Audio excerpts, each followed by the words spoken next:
and welcome to Springwatch 2022. This is the season where we hopefully see more of the sun, the days get longer and the wildlife gets more active. It's the perfect time to get out and about to enjoy the best of British wildlife, which is exactly what our camera teams have been doing. They've been out and about filming people who are passionate about wildlife on their doorsteps. People like Dowie Roberts, otherwise known as Riverman, who's passionate about snorkeling Welsh rivers. We also join Jack Badams and Indy Green, volunteers who are trying to map out the breeding grounds of the lesser spotted woodpecker. Megan McCubbin goes to a secret location to see if she can spot the greater horseshoe bat. But first, let's start with Nathan Small, who was a fashion photographer but has more recently swapped models for something a little bit wilder.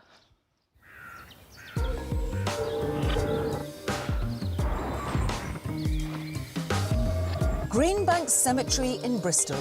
Not the obvious place for a day out. But for macro specialist Nathan Small, it's perfect.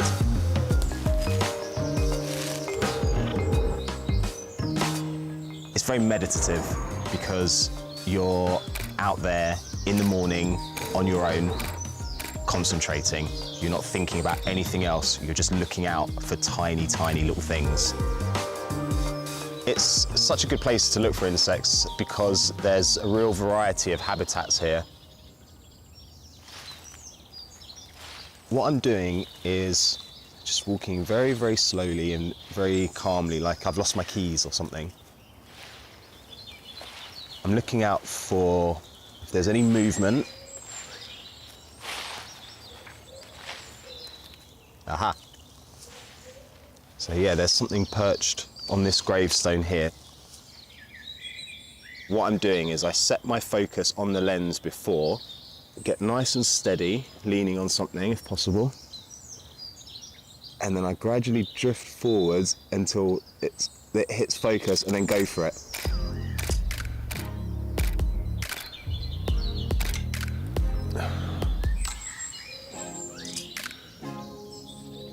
The great thing about macro photography is that you don't really have to travel far at all to find really interesting things. There's actually all this amazing wildlife, sounds like a cliche, but right under your feet. As soon as you put a macro lens on them and get up close, there's built-in revelation. Suddenly you realise that these everyday creatures have got all these amazing adaptations and body parts. You can see all the individual hairs and even the holters, which are the little wing appendages which flyers use as gyroscopes to sort of stabilise in the air. Some of them look like little robots. You can see all the details in their eyes. That's what I get a kick out of, I guess. Nathan has turned his passion into a career, but invertebrates weren't always the focus of his attention. I actually used to work in advertising and commercial photography before, selling drinks, well-known fashion brands. I've always wanted to work in wildlife. I just had an epiphany one day where I just thought, if I don't do the thing that I really want to do now, like the longer I leave it, the harder it's going to get. So like I just have to be brave and just do it now. Nathan has built his own studio at home, with miniatures instead of models taking centre stage. I stayed quite loyal to my style, I think. Quite stylised and moody and playing with shadows and contrast.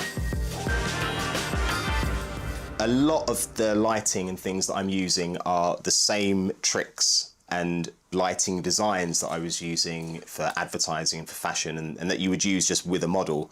It's all kind of the same stuff, but just shrunk down.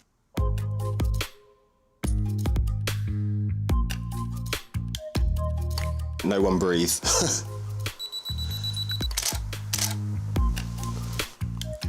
Gone. Whew. So you don't get long. I know it's not the answer everyone wants, but the bugs are harder to work with than models. All his subjects are returned to where they were found to be released. Eventually. Nathan is keen to pass on his passion to his daughter Anouk. Ooh. Can I hold him? She's on it. She loves it. The little spider. She's absolutely obsessed. Oh, wow. I like spiders. I'm going to take a picture of him. We can look on our book and try and see which one he was. Yeah, and then we'll look on your pamphlet and see if he's on there, yeah? My granddad brought me to the woods and we would look for woodpeckers together and he would teach me various things. Then my granddad in Barbados was also very into wildlife and he would turn up at our hotel when we'd go and see family out there. And he'd have bought like a massive crab that he'd found on the way. Oh, he chooses. I really want to just pass that on to her. We need the next generation to take an interest in stuff, especially insects. Like, they're in big trouble at the moment. The more you notice, the more you can get into that world. And it feels like a really privileged thing to be able to see. But actually, all of these things are available for any of us if you just like slow down and take the time to have a look.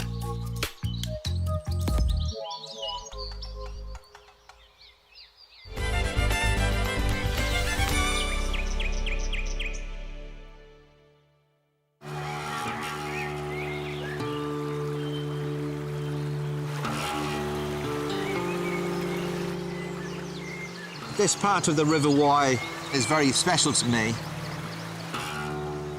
I'm literally in my element. I've had a few funny looks over the years. A few people sort of take steps backwards and think, oh my word, what's going on here?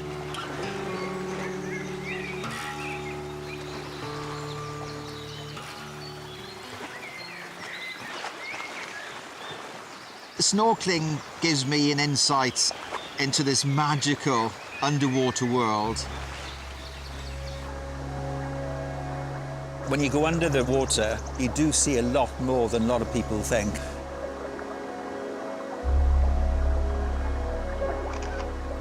I have a massive passion for rivers. As far back as I can remember as a child growing up, I just remember going into river, wellies and so on.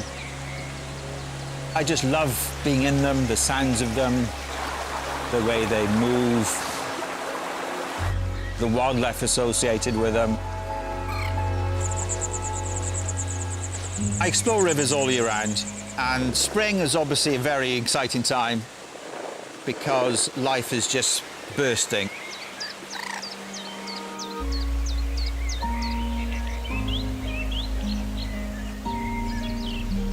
You see mayflies coming out of the water. You'll see them laying eggs. The classic view of a mayfly is that they only live for a day. It's not true, because most of their lives they spend underwater as larvae. Mayflies have been around for millions of years. They are some of the oldest insects on the planet. It's a lovely thought as well, isn't it, that these creatures have been around and landing on dinosaurs.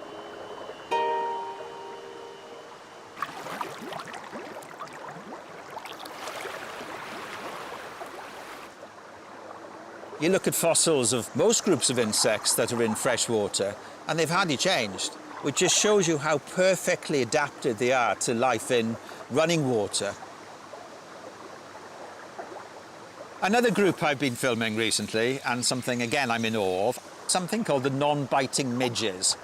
Not well known, it's fair to say, but they are here in their thousands. There's 500 and more species in Britain alone of these non-biting midges. Tanitarsis, the particular group are called, build tubes out of silk and little bits of sediment. And they have capture nets at the top. Bits will drift down along with the current and then get snagged in this gluey kind of silk at the top. They'll then come out of the tube and collect it.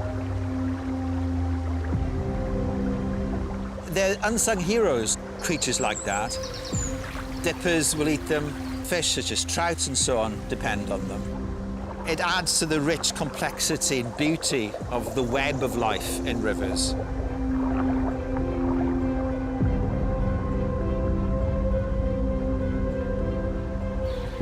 Somebody said to me recently I should have been born with fins. I suppose I could call myself semi-aquatic. I'd like to be fully aquatic.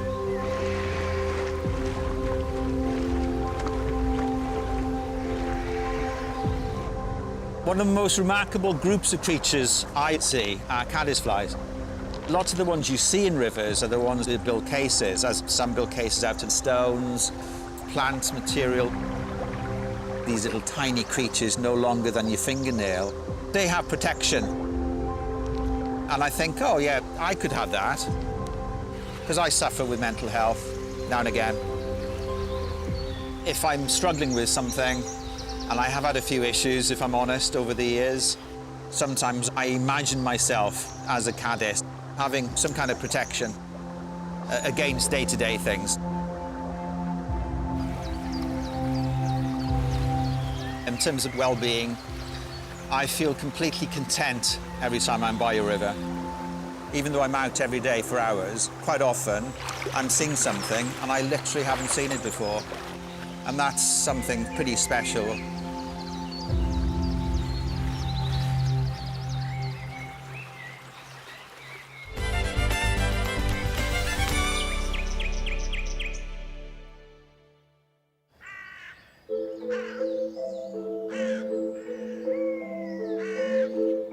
The frost still clings to the ground in Sherwood Forest. But it isn't just the warming sun that spring brings to the woodland. This sound is the signal for RSPB volunteers Indy Green and Jack Badams to start their mission for the day. We're out here looking for the brilliant lesser-spotted woodpecker. Lesser-spotted woodpeckers are a really, really rare bird species, and they are really declining across the UK, but we have a relatively stable population in Sherwood Forest.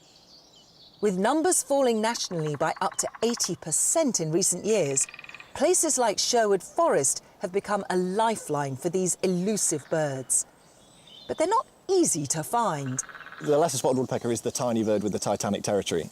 One lesser-spotted woodpecker pair can have a territory that within it could host up to 500 blue tits. They're such incredibly secretive birds. For most of the year, they just melt into the forest. They're a tiny little sparrow-sized bird, and you only get this really brief period of activity where they go from being massively introverted to hugely extroverted, and they start drumming and they start displaying and they're setting up their territories, but it only lasts from maybe end of February through to mid-March. Jack and Indy are trying to map their territories, but they only have 2 weeks to get what they need before the birds stop drumming, settle down to nest, and new leaves on the trees render them almost invisible. So they split up, allowing them to track the woodpecker's movements. Anything down your end yet? Yeah, I'm just going to walk up a little bit further. I'm nearly at the top of the track. And whilst their communication may be electronic, the old methods prove best for listening for drumming. Look a bit daft doing this, but it does help.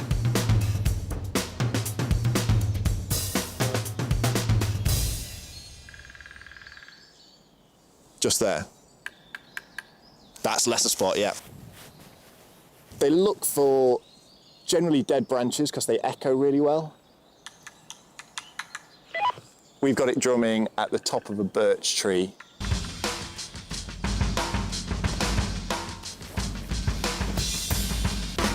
Have you still got it? Yeah, I've got it. It's right above the path, yeah. Right underneath it now. Just the one female now taken off and flying straight down the length of the path towards you.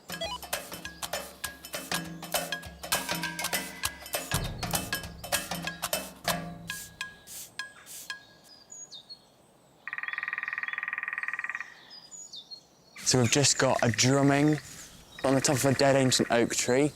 Oh, that's brilliant. You can hear her drumming so loud. I'm just going to listen to that sound.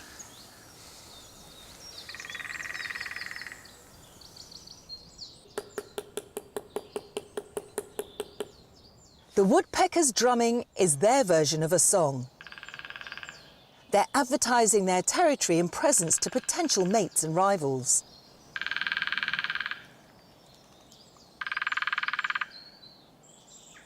They and she's just found a different piece of wood. They get different pieces of wood and they find out which one projects their drum the most. That's awesome. She's just flown off towards you, so keep an eye out. The short courtship season provides a crucial insight into the woodpeckers' lives. Just last week, we had 2 females fighting over a single male. Yeah. Doing stuff that I'd never seen them do before. They had their tail feathers out, they were posturing. Wings out. Yeah, their wings out, they were shouting like parrots. It was unbelievable. They were making themselves look so big. And all the time, when these 2 females were bickering, the male was just about 10 metres away, doing his own thing, and these 2 females were just like that, and like shouting and screaming and chasing each other. I've never seen anything like that. It's the best, my best ever nature experience, that was.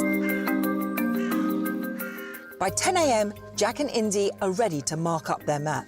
So we definitely had a few confirmed sightings from where you were straight over to me. Yeah. Pretty active today, although just the one this time. It was just the one, wasn't it? Just a It was female. interesting. But interesting that last week we had the pair and an extra female probably fighting and going at it. And that was there, yeah. But now the pair seem to have gone quiet and we just have this one female. So it seems like the pair have like properly settled down now, and now this one female is still going from all these different places, just continuously drumming and just desperate to find any other mate that she can get. The data gathered today will be used to narrow down the search for nests built by successful pairs later in the season. We can't hope to protect anything without understanding it as intimately as we possibly can. So collecting this data is helping us work out how those birds are behaving in what we think is a pretty good, strong habitat, so that we can then protect them for the future.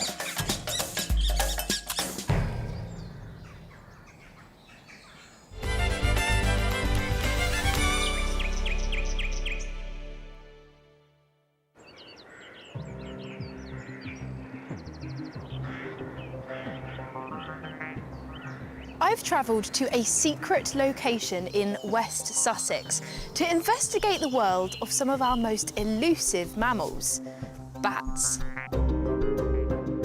There are 18 recorded resident species of bat in the UK, with 17 of these being breeding populations. There are some facing severe declines, but others seem to be on the increase with range expansion, including one I'm hoping to find today. I'm meeting with ecologist Nick Gray, who has been surveying the bats here for a number of years. So why have we come to this site specifically today? Why is it so important? Well, this is a former disused railway tunnel, and it's one of a set in this locality. And collectively, they probably represent one of the most significant bat roosts in the country. This is particularly important for the greater horseshoe bat, which we've always had 1 or 2, but then within the last 3 or 4 years, those numbers have increased. That's brilliant. And is it kind of a recovery thing? Is there a reason why those numbers are going up? Locally, we have discovered another site which is a maternity site for those bats, which is particularly exciting because it's the first time we've had breeding greater horseshoe bats in the southeast of England for over 100 years.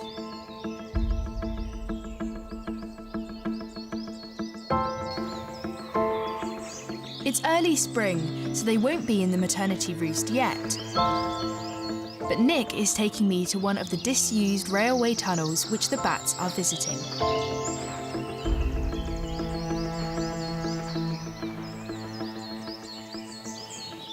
We've obtained special licenses to be able to enter, so it's face masks on to protect the bats. And a switch to infrared to minimise any possible disturbance. Red light on? Red light's on. Let's head in.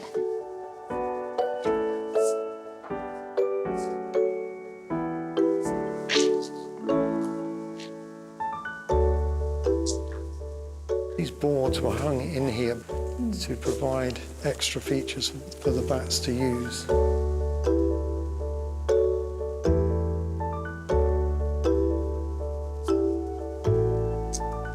I don't really know how you're supposed to look at these.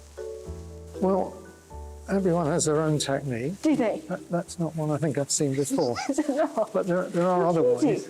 Well, the easier way is to take a mirror and have a look there. So if you shine the light into the mirror, you can project it up behind it.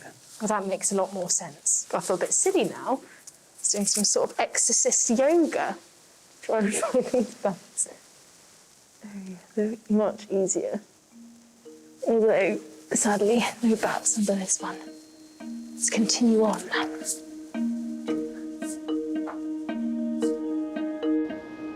Greater horseshoe bats are some of the largest bats we have in the UK, with this characteristic nose that gives them their name. Traditionally known as cave dwellers, the tunnels here provide the perfect roosting conditions for them as they expand their range from the southwest. It's quite surreal to be kind of out of your element in the pitch black, but looking for an animal that's entirely in theirs, and there's something quite nice about that. I just found a greater horseshoe bat. Oh, have you? Just one, but it's quite important that we talk quietly. We don't want to disturb it. Of course. So if you just glance up with the red light, you can see it just in the fold. It's gorgeous. What they look like is that when people ask me to describe them, they look like a small pear. Yes, they do, actually. And in fact, there's another species, the lesser horseshoe, is a slightly smaller one, and that looks like a plum. A plum and a pear. Yeah. I like that. Nick believes that some of the bats here were born at a nearby maternity roost, making them some of the very first West Sussex greater horseshoe bats in around a century. It's incredibly exciting to think that they could be amongst the first bats to be born in the county. They're such amazing bats, but they're very easily disturbed, so I think we'll withdraw now. Sure.